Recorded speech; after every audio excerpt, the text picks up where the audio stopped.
తల్లిదండ్రులు ఎందుకు తెలిసి చేస్తున్నారో, తెలియక చేస్తున్నారో మీ వల్లే మీ పిల్లల భవిష్యత్తు నాశనం అయిపోతుంది. ఈ మాట నేను ఖచ్చితంగా చెప్తున్నా. ఎంతమందివి ఆధార్ కార్డ్స్ ఉన్నాయి? ఎంతమందికి పోయాయి మీ ఆధార్ కార్డ్స్ మీ ఫ్యామిలీలో? ఒకసారి చెక్ చేసుకోండి. ఎందుకు ఇలా అంటున్నానంటే ఈ మధ్య కాలంలో చాలామంది ఆధార్ కార్డ్స్ సస్పెండ్ అవుతున్నాయి. ఈ విషయం నేను ఎప్పటి నుంచో చెప్తూ వస్తున్నా. సో దాన్ని చాలామంది వ్యతిరేకిస్తూ వచ్చారు. ఆ మాట నేను చెప్తే ఊరినే చెప్పొద్దు, ఊరినే అనవసరంగా భయపెట్టద్దు అనేసి కొంతమంది సహచరులు అంటారు కదా, అలాంటి వాళ్ళు కూడా రిటర్న్ రిప్లై ఇవ్వడం అయితే జరిగింది. సో సరే వెయిట్ అండ్ సీ అనుకొని గమ్మునే ఉన్నాను, ఎందుకంటే జరిగేది చూడాలి కదా అనేసి. ఇప్పుడు ఏంటంటే అది రియాలిటీలోకి వచ్చిందనమాట. సో చాలామందివి ఆధార్ కార్డులు పోతున్నాయి. ఒకసారి చెక్ చేసుకోండి. మై ఆధార్ లాగిన్లోకి వెళ్ళేసి మీ ఆధార్ కార్డ్ యాక్టివ్లో ఉందా, సస్పెండ్ అయ్యిందా, క్యాన్సిల్ అయ్యిందా అనేది ఒకసారి చెక్ చేసుకోండి. ఎందుకు పోతున్నాయి ఇలా, సస్పెండ్ ఎందుకు అవుతున్నాయి, ఎందుకు క్యాన్సిల్ అవుతున్నాయి అనేది ఈ వీడియోలో మనం ఎక్స్ప్లెయిన్ చేస్తాను. దానికి ఏం చేయాలనేది కూడా సలహాలు ఇస్తాను. తీసుకునే వాళ్ళు తీసుకుంటారు, లేదు మళ్ళీ ఇలా వితనంగా వాదించే వాళ్ళు వాదిస్తారు. ఇది మళ్ళీ ఇంకొక సంవత్సరం తర్వాత కొత్త అప్డేట్ వస్తుంది కదా, అప్పుడు దానికి దాని ఏమంటారు, పశ్చాత్తాపడ్డామా ఏదో మాట రావడం లేదండి, అలాంటివి ఏదో ఉంటాయి. సో ఆ సామెత ఏదో కింద కామెంట్ చేయండి. సో వీడియోలోకి ఏమైనా వచ్చిన రిక్వెస్ట్ అండి, మనం ఒక కోర్స్ లాంచ్ చేసాము. మనకు వెబ్సైట్ www.yogshas.in వెబ్సైట్లోకి వెళ్ళారంటే ఫైనాన్షియల్గా ఎవరైతే ప్రాబ్లమ్స్ ఫేస్ చేస్తున్నారో, లోన్స్ తిరిగి తీసుకొని కట్టలేకపోతున్నారో, ఈ రికవరీ ఏజెంట్స్ నుంచి ఎక్కువ వేధింపులు ఎలా ఉంటున్నాయో వాళ్ళందరికీ కూడా ఒక మంచి నేను కోర్స్ క్రియేట్ చేశాను. ప్రతి ఒక్కరికి సొల్యూషన్ దాంట్లో దొరుకుతుంది. లోన్స్ ఎవరైతే ప్రాబ్లంలో చిక్కుకొని ఉన్నారో వాళ్ళందరికీ సొల్యూషన్ అది ఉంది. మన వెబ్సైట్లో ఇంకా కూడా కొన్ని లాయర్ నోటరీకి సంబంధించిన డ్రాఫ్ట్ పెట్టున్నాను, పాన్ కార్డ్ సరెండర్ సంబంధించిన డ్రాఫ్ట్ పెట్టున్నాను. సో చూడండి ఒకసారి, ఓకేనా. మెయిన్ మ్యాటర్కి వెళ్ళిపోదాం. సో లైక్ చేయండి, ఛానల్ సబ్స్క్రైబ్ చేయండి కొత్తగా చూస్తున్నవారు. సో మనం ఎక్కువ జనాలకి పరిచయం అయిందే మన ఛానల్లో ఆధార్ వీడియోస్ ద్వారా, పాన్ కార్డ్ వీడియోస్ ద్వారా, ముఖ్యంగా పీఎం కిసాన్ సంబంధించి మనం బూస్ట్ ఇచ్చింది మన ఛానల్ పీఎం కిసానే. రైతులకి స్టార్టింగ్ ఇంకా బీజేపీ గవర్నమెంట్ పీఎం కిసాన్ సంబంధించిన పథకం తీసుకొచ్చినప్పుడు మనం లైవ్స్ పెట్టి 24 అవర్స్ ఉంటే 18 అవర్స్ వరకు కూర్చొని లైవ్స్ చేసి అందరికీ సర్వీసులు అప్లై చేస్తూ ఫ్రీగా చేస్తూ చాలా వరకు అప్లై చేయించి ఇలా మంచి జనాలకి నానుడి వచ్చింది వీటి వల్ల, ఈ సర్వీసుల వల్లే. దాంట్లో ఎక్కువగా మన ఛానల్ చూసుకుంటే మన ఆధార్ తెలుగు కొడితే ఫస్ట్ మన ఛానలే వస్తూ ఉండేది ఒకప్పుడు. ఎందుకంటే ఇప్పుడు మనం గ్యాప్ ఇచ్చాం కదా, సో దానివల్ల రాలేకపోతుంది అండి. సో అట్లా పాన్ కార్డ్ గురించి వీటి గురించి చెప్తూ వచ్చా. మెయిన్ మ్యాటర్కి వెళ్తే గతంలో ఏంటంటే నేను చెప్పాను, ఈ ఆధార్ కార్డులో సో చాలామంది మనకి డేట్ ఆఫ్ బర్త్ మార్చుకునేదానికి కానీ, పేరు మార్చుకునేదానికి కానీ ఇష్టానుసారంగా ఫేక్ సర్టిఫికేట్ పెట్టడము, లేదంటే మన పని అయిపోవాలని చెప్పేసి ఎవరికి పడితే వాళ్ళకి డబ్బులు ఎంత అడిగితే అంత చేసుకునేసి ఫేక్ సర్టిఫికేట్ పెడుతున్నారు. ఏం పెడుతున్నారో తెలియక డబ్బులు చేయించుకునేస్తున్నారు. సో చేయించుకోవడం వల్ల నేను అప్పుడు వీడియో కూడా చేసి చెప్తే నా మీద కొంతమంది అది ఎట్లా అంటే చెప్పలే అనమాట, ఇట్లా వస్తాయి గట్టిగా వీడొక్కడే సంఘ విద్రోహం ఏదో అంటారు కదా, కొన్ని నాకు రావు అన్ని మాటలు, అట్లా అమ్మాయిగా దాన్ని నన్ను క్రియేట్ చేసి పెట్టారు. అప్పుడు లేదు ఇతను చేసి తప్పు లేదు, జరుగుతున్నాయి సర్వీస్ జరుగుతున్నా కూడా అతను వాంటెడ్గా చెప్తున్నాడు, అతని వల్ల కావడం లేదు కనుక అలా చెప్తున్నాడు. ఎస్ నిజమే, నా వల్ల కాలేదు అప్పుడు, ఎందుకంటే జెన్యున్గా జరిగినప్పుడు జెన్యున్గా చేపించాను. నేనేం పత్తిత్తని చెప్పడం లేదు, నేనేం సత్య హరిశ్చంద్రుని గౌతమ బుద్ధుని చెప్పడం లేదు. నేను కూడా డబ్బులు తీసుకొని చేశాను, ఎందుకంటే ఒకప్పుడు ఫ్రీ సర్వీస్ చేశాను. 3.5 లక్షల నుంచి 4 లక్షల పైన ఖర్చు పెట్టుండా. అప్పుడు జనాలకు ఫ్రీగా సర్వీస్ చేస్తే సపోర్ట్ ఉంటుంది కదా అని చెప్పేసి. సో అట్లా చేసుకుంటూ పోతే ఇంక ఇల్లులన్నీ అమ్మేసుకోవాలి. సో అలాంటి సిచ్యువేషన్ నాది. అంత ఫ్రీగా సర్వీస్ చేసేంత డబ్బులు నాకు లేదు, అంత స్తోమత లేదు. పడిపోయా చాలా వరకు డబ్బులు పోగొట్టుకొని, నమ్మిన వాళ్ళని బాగా నమ్మి ఉన్న డబ్బంతా పోగొట్టుకున్నా. సో దానివల్ల మనం ఫ్రీ సర్వీస్ చేయడంలే. ఆ ఫ్రీ సర్వీస్ స్టాప్ చేసేసి కేవలం పెయిడ్ సర్వీసెస్, ఏ సర్వీస్ అయినా మినిమం 100 రూపీస్ సర్వీస్ తీసుకుంటున్నా ఛార్జెస్. అది రూపాయిని, ఇప్పుడు ఆ సర్వీస్కి ₹1 అనుకోండి, ₹101 తీసుకుంటున్నా. ఆ సర్వీస్కి ₹1000 అవుతుంది అనుకోండి, 1000ని ₹100 తీసుకుంటాను. ఆ సర్వీస్ 10,000 కట్టాలనుకోండి, 10,000 ₹100 తీసుకుంటాను. అట్లా ఏ సర్వీస్కైనా కొంత అమౌంట్, అంటే అందరికి అంత అని కాదండి చెప్తున్నాను. ఇప్పుడు పాస్పోర్ట్కి 1500 కట్ అవుతుంది, నేను పాస్పోర్ట్కి 1800 తీసుకుంటున్నా ఇక్కడ. సో ఎందుకంటే దీనికి 300, అది మాకు మీ సేవ మొదటి స్టార్ట్ చేసినప్పటి నుంచి కూడా అదే ఫీజు, ఎందుకంటే కొంచెం ఎక్కువ దానికి అన్ని ఆప్షన్ చేసుకుంటూ పోవాలి. ఇప్పుడు ఇంకా ఈజీ అయింది కనుక ₹1 తగ్గించైనా తీసుకోవచ్చు దానికి. సో అలా సర్వీస్ అనేది ఇలా తీసుకుంటూ ఉన్నా. సో చాలామంది ఏమంటున్నారు, ఇతని వల్ల కావడం లేదు కనుక ఇలా చెప్తున్నాను. సో నిజమే చెప్తున్నా, అప్పుడు నేను సర్వీస్ చేసేప్పుడు చేస్తూ ఉన్నా. సర్వీసు ఎప్పుడైతే ఇలా ప్రాబ్లమ్స్ సిచ్యువేషన్ వస్తుంది, దీనివల్ల మనకే ప్రాబ్లం కాకుండా కస్టమర్లకు కూడా మనకి ఎవరైతే మనం నమ్మిస్తారో వాళ్ళకి కూడా ప్రాబ్లమ్స్ వస్తున్నాయనేసి నేను స్టాప్ చేసేసా. ఆ సర్వీస్ని స్టాప్ చేసా. జరిగేటప్పుడు మాత్రమే నేను గ్రూప్లో పెడుతున్నా. మన ఒక వాట్సాప్ కానీ టెలిగ్రామ్ కానీ గ్రూప్లో పోస్ట్ చేస్తున్నా, సర్వీస్ జరుగుతున్నాయి, సో అండ్ సో ఇవి పంపించాలి, ఈ డాక్యుమెంట్స్ పంపించాలి, ఇవి చేస్తే అవుతున్నాయని చెప్పేసి చెప్తున్నాను. గతంలో ఏంటంటే ప్రూఫ్ లేకుండా కూడా చేస్తున్నా. సో ఇది కానీ మీరు రికార్డ్ చేసుకోండి, స్క్రీన్ రికార్డ్ చేసుకోండి. ఈ మాట నేను చెప్తున్నా, మళ్ళీ చెప్తున్నా. గతంలో ప్రూఫ్ లేకుండా కూడా చేస్తున్నా. ప్రూఫ్ లేకుండా ఎలా చేస్తున్నానంటే ఫేక్ సర్టిఫికేట్గా చేస్తున్నది. గెజిట్ ఆఫీసర్గా వెళ్ళేసి సర్టిఫికేట్ చేయించి దానికి 1 or 2 days టైం తీసుకొని ఆ ఫైలు చేపిస్తున్నా. అప్పుడు అవుతున్నాయి, ఎందుకంటే అది ఫేక్ కాదు, జెన్యూన్ సర్టిఫికేట్. వెరిఫై చేస్తారు ఆధార్ వాళ్ళు, వెరిఫై చేసి ఆ తర్వాత అప్రూవల్ వస్తుంది. ఇప్పుడు కూడా చేస్తున్నా ప్రూఫ్ లేని వాళ్ళకి. ఎలా? ఓన్లీ అడ్రస్కి మార్చాలనుకోండి, వాళ్ళు కూడా గెజిట్ పెడితే అయిపోతుంది. సో మీకు తెలిసిన హెడ్ మాస్టర్స్ కానీ, గవర్నమెంట్ డాక్టర్స్ కానీ, లేదంటే గవర్నమెంట్ ఆఫీస్ ఎవరైనా గెజిట్ ఆఫీస్ దగ్గరికి వెళ్ళేసి చేపిస్తే అవుతుంది. అడ్రస్కి గెజిట్ ఆఫీసరే అవసరం లేదు, పంచాయతీ సెక్రటరీ కాడి నుంచి కానీ, అడ్వకేట్స్ కాడి నుంచి కూడా సంతకాలు పెడితే కూడా అయిపోతాయి. సో అలా చేపిస్తూ వచ్చా. సిచ్యువేషన్ బాగాలేనప్పుడు నేను చెప్తా, ఇప్పుడు నా వల్ల కాదండి, మీరు ఎంత ₹1,00,000 ఇస్తున్నా కూడా నా వల్ల కాదండి అనేసి నేను మొహమాటం లేకుండా చెప్తూ వస్తూ ఉంటా. సో ఇలా చెప్పేటప్పుడు కొంతమంది నన్ను విమర్శిస్తూ వచ్చుంటారు. సో అప్పుడు కొంతమంది నా దగ్గర కానప్పుడు వేరే చోట అవుతున్నప్పుడు మాటలు ఇవే. సో నేను ఎప్పుడు ఒకరి మీద అవుతున్నాయి ఒప్పని బుద్ధి పెట్టుకొని ఎప్పుడు చెప్పలేదండి, ఒకరు తక్కువ చేసి మాడలే. కానీ సో 1-2 వీడియోలు చేస్తుంటాను నేను కూడా. ఎందుకు చేశాను? నా మీద తప్పుడు ప్రచారం చేస్తూ ఉంటే చేస్తున్నా.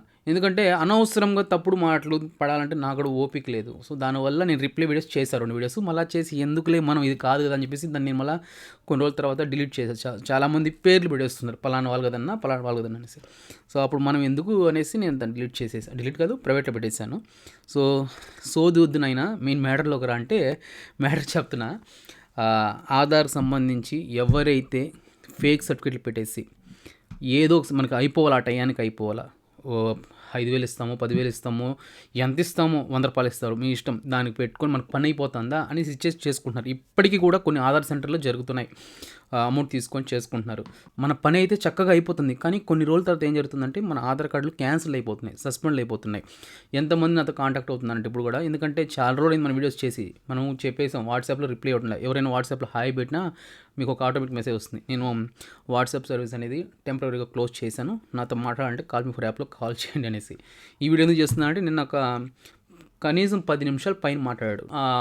10 నిమిషాలు అనుకోండి, అంటే మనకి ₹120 అంటే 12 నిమిషాలు అంత మాట్లాడడం జరిగింది. ఎందుకంటే అతను నిమిషానికి ₹10 కట్ అవుతుంది కదా, మనకి ₹120 దానిలో క్రెడిట్ అవ్వడం వల్ల అంటే 12 నిమిషాలు. ఆ 12 నిమిషాలు అతను బాధ ఏంటంటే సంవత్సరం చెప్పాడు, ఇది ఇలా అన్నా, ఇలా చేసుకున్నాను, డేట్ ఆఫ్ బర్త్ ఇలా మార్చాను, సో దానివల్ల ఇప్పుడు నాకు జాబ్కి ప్రాబ్లం అయిపోతుంది, నాకు ఇది సెలక్షన్స్ ఉన్నాయి, ఏం చేయాలో అర్థం కావట్లేదు, నా కార్డు ఇప్పుడు చూసి సస్పెండ్ అయిపోయింది. చాలామందికి లిమిట్ క్రాస్ అయిపోతుంటాయి. లిమిట్ క్రాస్ అయినట్టు ఎట్టోటి చేసో ఏదో ఒకటి చేసుకో, ఆర్ఓ ఆఫీస్కి వెళ్ళి ఏదో ఒకటి చేసినా దాన్ని తెప్పించుకుంటూ ఉన్నాం. ఈ సస్పెండ్ అయిన వాటికి ఎక్కువ ఎందుకు సస్పెండ్ చేస్తున్నారు ఫస్ట్ తెలుసుకొని చెప్తాను. సస్పెండ్ ఎందుకు అవుతున్నాయంటే మెయిన్ రీజన్ మీరు ఫేక్ సర్టిఫికేట్ పెట్టడం వల్ల, Aadhaar card date of birth కానీ నేమ్ చేంజ్ కానీ ఫేక్ సర్టిఫికేట్ క్రియేట్ చేసేయడం, లేదంటే 1-2-3 సర్టిఫికేట్ క్రియేట్ చేసేయడం. నేను చెప్పాను లాస్ట్ ప్రీవియస్ వీడియో చూస్తే అర్థమవుతుంది. ఆధార్ కార్డు సంబంధించి ఎందుకు డేట్ ఆఫ్ బర్త్ రిజెక్ట్ అవుతున్నాయి కూడా వీడియో చేశాను.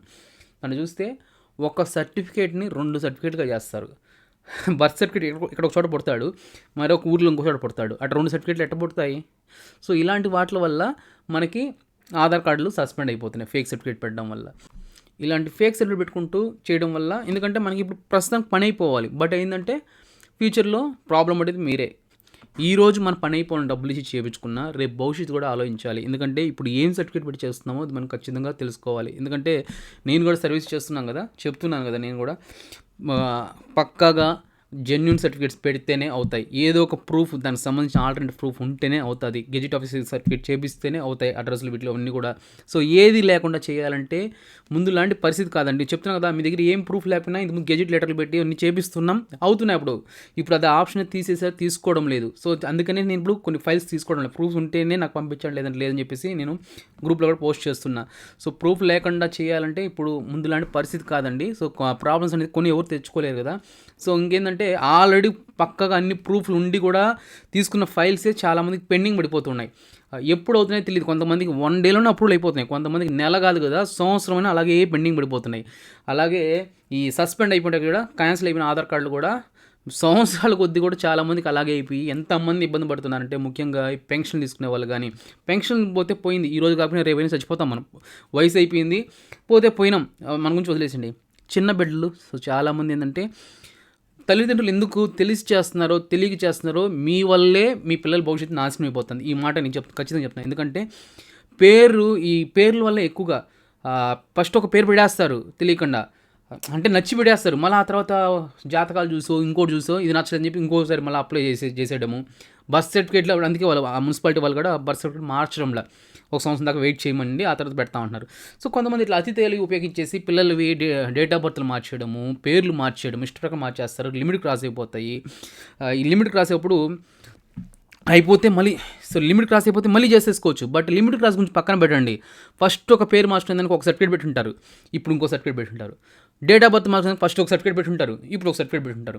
ఆ దాకా మనకు అప్రూవల్ అయిపోతుంది, లిమిట్ క్రాస్ అయిపోతుంది. లిమిట్ పోతే పోయిందే, మనకి ప్రస్తుతానికి కావాల్సింది వచ్చేసింది కదా అని హ్యాపీ కదా అనుకుంటుంటాం. వాళ్ళకి కొన్ని రోజులు ఒక సంవత్సరము 2 సంవత్సరాలు లేదా 5 నెలలు 6 నెలల తర్వాత కార్డు సస్పెండ్ అయ్యాయి అని వస్తుంది. సస్పెండ్ అయితే ఏం పరిస్థితి? ఆర్ఓకి పోవాలా, ఆర్ఓకి పోతే పనులు అవుతున్నాయా త్వరగా?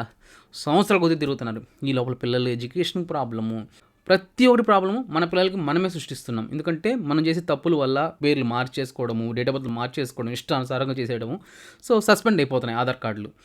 ఇలా కొంతమంది అతి తెలివి ఇంకొకటి ఏంటంటే ఒకటికి మించి 2 ఆధార్ కార్డులు చేస్తారు పిల్లలకి. చిన్న 5 సంవత్సరాల లోపల పిల్లలకి ఏంటంటే తల్లిదండ్రులు బయోమెట్రిక్ పెట్టి కదా చేస్తున్నారు. సో ఫస్ట్ ఒక కార్డు చేస్తారు, సెకండ్ ఒక కార్డు చేస్తారు. 2 మ్యాచ్ అయిపోవడం వల్ల కార్డులు సస్పెండ్ అయిపోతున్నాయి, క్యాన్సిల్ అయిపోతున్నాయి. ఇప్పుడు ఆ విధంగా లేదులేండి. ఇప్పుడుండే సిచ్యువేషన్లో సో చాలా అప్డేట్ అయింది. పేరెంట్స్ ఆధార్ని మ్యాచ్ చేసుకొని, సో ఇంతకుముందు పేరెంట్ ఆధార్ మ్యాచ్ చేసుకున్నా కూడా అంత లేదు, ఇప్పుడు మ్యాచ్ అయిపోతుంది, ఆల్రెడీ కార్డు ఉందని తెలిసిపోతుంది. సో బట్ ఏంటంటే ఇట్లా అతి తెలివి వల్ల ఉపయోగించడం వల్ల మన పిల్లల భవిష్యత్తు మనమే నాశనం చేస్తున్నాం. అదొకటి గుర్తుపెట్టుకోండి. సో నేను ఈ వీడియోలో ఇంత సోది చెప్పడానికి ఇది సోదే. ఎందుకంటే చెప్పిందే చెప్తే అది సోదే కదా అవుతుంది. నేను ఇలాంటి వీడియోలో ఒక 100 చేసి ఉంటాను, మళ్ళీ ఇప్పుడు చేస్తున్నానంటే సిచ్యువేషన్ అదే. జనాలకి నా నవ్వుగా తప్పుగా నవ్వుతున్నాను అనుకోవద్దండి, ఉన్న విషయం చెప్తున్నా. ఎందుకంటే ఒక్కొక్కరు బాధ అది, చెప్పినా కూడా వినడం లేదు కదా అనేసి నాకు అలా కొంచెం అంతే. ఓకేనా? సో ఏంటంటే మళ్ళీ చెప్తున్నా, పక్కాగా ఉంటేనే చేసుకోండి. తప్పు జరిగిందా దాన్ని రెక్టిఫై చేసుకునే దానికి ప్రయత్నించండి. జెన్యున్గా చేసే చోటు చేసుకోండి. అనవసరంగా పని అయిపోతుంది, డబ్బులు పెట్టేద్దాము, వేలకు అయినా కూడా ఖర్చు అయినా పర్వాలేదు మన పని చేసుకునేద్దాం అనేసి ఈరోజు చేసుకుంటే రేపు మీ కార్డులు సస్పెండ్ అవుతాయి. అదొకటి గుర్తుపెట్టుకోండి. భవిష్యత్తు ఆలోచించి ముందడుగేయండి. అనవసరంగా ఇప్పుడు పని అయిపోతుంది అనుకుంటే రేపు భవిష్యత్తు చాలా ఇబ్బంది అవుతుంది. ఎందుకంటే ఒక్కసారి ఆర్ఓ ఆఫీస్ పోయి చూడండి. ఒకసారి ఎంతమంది తెల్లారి 3 గంటలు 4 గంటలు కూడా కూర్చొని వెయిట్ చేస్తుంటారు టోకన్ నెంబర్స్ కోసం. ఎందుకంటే ఒక 150 టోకన్లు ఏమి ఇస్తారు రోజుకి. అప్పుడు తెల్లారి 3-4 నుంచి కూర్చొని వెయిట్ చేస్తూ ఉంటారు. వెయిట్ చేసిన పని అవుతుందంటే 3 నుంచి కాదు, నీ ముందు 2 రోజుల ముందు కూర్చొని కూడా బెడ్ పని చేసేసుకొని రోడ్లో పడుకుంటా కావాలంటే. అట్లా అవడం లేదు కదా సిచ్యువేషన్. సంవత్సరాల కోసం తిరుగుతున్నారు కదా. సో ఎందుకు అనవసరంగా చేసుకుంటున్నారు అంటున్నా. ఏదైతే కొంతమందికి సంవత్సరమే తేడా ఉంటుంది. ఈ ముందే ఇప్పుడే చేసేసుకునేస్తే ఒక సంవత్సరం పెంచి చేసుకునేస్తే రేపు నుంచి మనకి పెన్షన్ వస్తుంది కదా అని చెప్పేసి ఈ ఆతనం చేస్తారు. ఒక సంవత్సరాలు వెయిట్ చేస్తే ఏమవుతుంది? లేదన్నా 40,000 రూపాయలు గవర్నమెంట్ డబ్బు ఎందుకు పోగొట్టుకోవాలా? 10 నెలలకి 40,000, 12 నెలలకి వచ్చి 48,000, 50,000 అనుకోండి. 50,000 డబ్బు ఎందుకు పోగొట్టాలి? ఒక ఆయన నాకైతే కామెడీ. నాకైతే వాళ్ళ కొడుకు వాళ్ళ నాన్నకి వాళ్ళ అమ్మకి పెన్షన్ కోసం చేపించాలన్నా ఒక్క సంవత్సరం తేడా ఉందన్నా. నువ్వు ఒక్క సంవత్సరం పెంచి చేసావంటే నీకు ఎంత కావాలో చెప్పు అన్నా, నేను ఇస్తాను. ఆ ఒక్క సంవత్సరం పెంచావంటే పెన్షన్ వచ్చేస్తుందన్న మా బ్రదర్. ఒక్క సంవత్సరమే కదా, ఒక్క సంవత్సరం వెయిట్ చేసి తర్వాత అప్లై చేసుకోవచ్చు కదా. ఊరిని ఎందుకు ఇప్పుడు చేసుకునేసి మళ్ళీ లిమిట్ క్రాసులు ఇవన్నీ ప్రాబ్లం పడతాము, మళ్ళీ ఇబ్బంది పడతావు కదంటే, అన్న ఏం ఆడుతున్నావు అన్న, ఇంచుమించు 44,000 రూపాయలు పెన్షన్ వస్తుందన్న, ఇంచుమించు 40,000-50,000 రూపాయలు పోతుందన్న ఒక సంవత్సరం కంటే. మనకు కష్టపడిన డబ్బే మనం కట్టే ట్యాక్స్లే ఇలా పేదవాళ్ళకి ఇస్తున్నారు, తప్పని చెప్పడంలే. మనం దొంగ పని చేసి గవర్నమెంట్ డబ్బు తినేవాళ్ళని చూస్తుంటే అది కరెక్ట్ కాదు కదా. సో గవర్నమెంట్ చేసే పనుల గురించి నేను మాట్లాడను, మనం చేసేది కూడా కరెక్టే కానీ బట్ నేను ఎందుకు మాట్లాడను. నేనేమంటున్నానంటే మీ ప్రాబ్లమ్స్ని తెచ్చుకోవద్దండి అంట. మన ఆధార్ కార్డులు ఇప్పుడు 40,000-50,000 చూస్తే మిగతా వాళ్ళకి చాలా వాళ్ళకి రిజిస్టర్, ఒకవేళ మనం పేదవాడు కొంత పోగేసుకుని ఒక స్థలం కొనుక్కోవాలన్నా, ఒక పొలం తీసుకోవాలన్నా ఇవన్నీ ఆగిపోతాయి. అదొకటి గుర్తుపెట్టుకుని, ఇది ఒకటే కాదు చెప్పండి, చాలా చెప్పొచ్చు. ఇప్పుడు చాలా లెంత్ అయింది. ఒక్క ముక్కలో ఈ సోది అంతా ఆపేసి ఒక ముక్కలో చెప్పాలంటే పక్కాగా ఉంటేనే చేసుకోండి. అనవసరంగా మనకి ఈరోజు పని అయిపోతుందని చెప్పేసి డబ్బులు పెట్టేసి ఇష్టాత్మకంగా చేసుకోవద్దండి. ఓకేనా? సో అదొకటి. ఇంకొక విషయం కూడా చెప్పాలి. ఆధార్ కార్డులు ఒకసారి అప్లై చేశాక మన చేతిలో ఉండదండి. నేను ముందే చెప్తున్నా. ఎందుకు ఈ విషయం చెప్పాలంటే నా సబ్స్క్రైబర్లు కూడా చెప్పాలి. కొంతమందికి ఇచ్చింటారు కదా ఫైల్స్. కొంతమంది చాలామంది పెండింగ్‌లో ఉన్నాయి. ఎప్పుడవుతుందో మనకు తెలీదు. అప్రూవల్ అయ్యేంత వరకు ఖచ్చితంగా వెయిట్ చేయాల్సింది. ఎందుకంటే రిజెక్ట్ అయితే మనం చాలామంది చెప్తుంటారు. కొంతమంది రిజెక్ట్ అయితే మాకు అమౌంట్ ఇచ్చేయండి. రిజెక్ట్ అయితే నేను ఎలా అమౌంట్ ఇవ్వగలుగుతాను? అప్లై చేసింది వన్స్ నాకు డబ్బులు రిటర్న్ వస్తుందా? రాదు. ఓకేనా? సో కొంతమంది అతి తెలివితో ఏం చేస్తారంటే నా దగ్గర ఫైల్స్ ఇచ్చుంటారు. అప్లై చేసేస్తారు. టైం పడతాం కదా అని చెప్పేసి ఇంకో చోటకి పోతే త్వరగా అవుతుందేమో ఆడా డబ్బు ఇచ్చేసి ఆడా చేపిస్తారు. అప్పుడేమవుతాయి హోల్డ్ అయిపోతుంది. సంవత్సరాలు కాదు కదా 2 సంవత్సరాలు అలాగే ఉండిపోతుంది స్వామి. ఇలాంటి అతి ప్రయోగాలు చేసి మళ్ళీ నా దగ్గరికి వచ్చి నన్ను మాట్లాడి అన్న ఇంకా పెండింగ్ అయిపోయింది, ఇంకా పెండింగ్ పడింది, ఇంకా ఎన్ని రోజులు అనేసి ఇలాంటి అతి ప్రయోగాలు అయితే నా దగ్గర చేసి నాతో కాంటాక్ట్ అవుతుందండి స్వామి. ముందే చెప్తున్నా. జెన్యూన్గా ఉంటే నా దగ్గరికి రండి. నా దగ్గర అవుతాయంటే నేను ముందే చెప్తా. కాదంటే మొహమాటం లేకుండా చెప్పేస్తా. ముందు లాంటి పరిస్థితి కాదు. ఒక ఆధార్ కాదు ఏ సర్వీసులు అయినా కూడా ఫేక్గా పెట్టి చేయాలంటే నేను చేయలేను. నా వల్ల కాదు. ఇంతకు ముందు అంటే నేను ఇట్లా నా వాళ్ళకొని చూడండి ఆడ ఏసీ రన్ అవుతున్నా కూడా నాకు చెమట ఎట్టబోతున్నాయి చూడండి. సో అలాంటి సిచ్యువేషన్ నా హెల్త్ కండిషను. సో ఒకప్పుడు ఏంటంటే హెల్త్ బాగాలేదనేసి ఎవరికొకరికి మనకు తెలిసిన ఫైల్స్ ఇచ్చేసి మీరు చేస్తారని చేపించి ఇలాంటి చేపిస్తున్నా. అలాంటి ప్రయోగాలు కూడా ఇప్పుడు నేను చేయడంలే. నాకు ఓపిక ఉందా కూర్చుంటా చేస్తా. ఓపిక లేదా ఎదురుగా బెడ్ ఉంది ఆడ పడుకుంటా. సో అంతేగాని నేను ఎక్కువ ఆశపడిపోయి చేసేసి మనం ఏదో సంపాదించుకొని వేసేసుకోవాలని ఆశ నాకు ఎప్పుడూ లేదు. జనాల్ని మోసం చేసే వాళ్ళని ఆలోచన నాకు ఎప్పుడు లేదు. మీ దగ్గర డబ్బులు దూసేసుకొని జోబులు వేసేసుకొని బతకాల్సిన అవసరం నాకు లేదు. సో నాకు కావాల్సింది ఏంటంటే హెల్త్ బాగుండాలి. హెల్త్కి కావాల్సిన డబ్బు ఉండాలంటే డబ్బు అవసరం లేదు. ఎందుకంటే హెల్త్ ఇన్సూరెన్స్ ఉంది. ఆ ఇన్సూరెన్స్ ద్వారా హ్యాపీగా నాకు ఒళ్ళు బాగాలేకపోయినా అడ్మిట్ అయినా కూడా లక్షలైనా ఆ ఇన్సూరెన్స్ కంపెనీ చూసుకుంటుంది. ఇంకేం కావాలి? తినేదానికి తిండి ఉంది. సో చాలు అంతవరకే. కానీ అత్యాశకి అయితే పోవడంలే. సో సంపాదించాలా ఫ్యామిలీని రేపు భవిష్యత్తులో నాకున్న పిల్లలకు కానీ ఎవరికైనా కూడా వాళ్ళ ఫ్యామిలీకి కానీ బాగుండాలంటే డబ్బు సంపాదించడం సంపాదిస్తా. వీడియోస్ చేస్తా. కోర్సులు ఇంకా చాలా కోర్సులు క్రియేట్ చేస్తున్నా. కొంతమంది లాయర్స్తో అప్రోచ్ అవుతున్నా. కొంతమంది కొన్ని ఇవే కదా చార్ట్ అకౌంట్స్తో వాళ్ళు కాంటాక్ట్ అవుతున్నా. కొన్ని ఫైనాన్షియల్ సంబంధించిన వీడియోస్ కానీ కొన్ని బిజినెస్ సంబంధించిన వీడియోస్ కానీ కోర్స్ రూపంలో ప్రతి ఒక్కరు ఉపయోగపడే విధంగా ఇంకా ఛానల్ డెవలప్ చేయాలని చూస్తున్నా. సో దానివల్ల చాలా వరకు టైం వేస్ట్ చేస్తున్నా. ఇలాంటి పరిస్థితులు ఉన్నాయి. సో చెప్తున్నాను, క్లారిటీ చెప్తున్నా. వీడియో ఎండ్ చేస్తున్నాను. మళ్ళీ ఒకసారి చెప్తున్నా. ఏ సర్వీస్ అయినా చేసేటప్పుడు 1కి 10 సార్లు ఆలోచించి చేసుకోండి. మనకి అది నీడ్ ఉంటే మన దగ్గర జెన్యూన్ ఉంటేనే చేసుకోండి. ఒకసారి చేసుకున్న సిచ్యువేషన్ బాగాలేక అది హోల్డ్ పడిపోయిందంటే పెండింగ్ పడిందంటే అయ్యేందరికి వెయిట్ చేయండి. అప్పుడు లేదు మనకు 2 కాళ్ళ మీద వేసారనుకోండి పడిపోతాం. పడిపోయి పక్కన పెడితే కాళ్ళు సస్పెండ్ అవుతున్నాయి. ఇదొకటి చెప్తున్నా. ఫేక్ సర్టిఫికేట్ అనేది మళ్ళీ చెప్తున్నా. ఎట్టి పరిస్థితుల్లో పెట్టకండి. మీ దగ్గర ఏమి లేదా దానికి ఎలా సొల్యూషన్ ఉంది వెతకండి. పలానా చేస్తే అవుతుందనేసి దేనికైనా ఏ సమస్యకైనా ఒక ప్రాబ్లం క్లియర్ చేసేదానికి ఏదో ఒక సొల్యూషన్ ఉంటుందండి కంపల్సరీ. ఓకేనా? లేకుండా ఉండదు. అది కనుక్కొని చేసుకోండి తప్ప పని అయిపోతుంది కానీ డబ్బు చేసుకుని ఫేక్ సర్టిఫికేట్ పెట్టుకొని చేసుకునేస్తే ఇంకా నేను చెప్పలేను. ఇంకా ఇదే అయిపోతుంది. సో ఇలాంటి వీడియోస్ ఎప్పుడు ఇది ఒక 100 వీడియో 200 వీడియో నాకు తెలియదు మన ఛానల్లో. ఇలాంటి వీడియోస్ చెప్తున్నా. ఇలాంటి సోదులన్నీ ఎక్కువ ఉన్నాయి మన ఛానల్లో. సో అది మళ్ళీ చెప్తున్నా. ఇంకా చెప్పను. ఓకేనా? సో బాయ్ అండి. ఇంకేదైనా ఉంటే కామెంట్ చేయండి. దాన్ని బట్టి నేను వీడియోస్ చేస్తాను. బాయ్.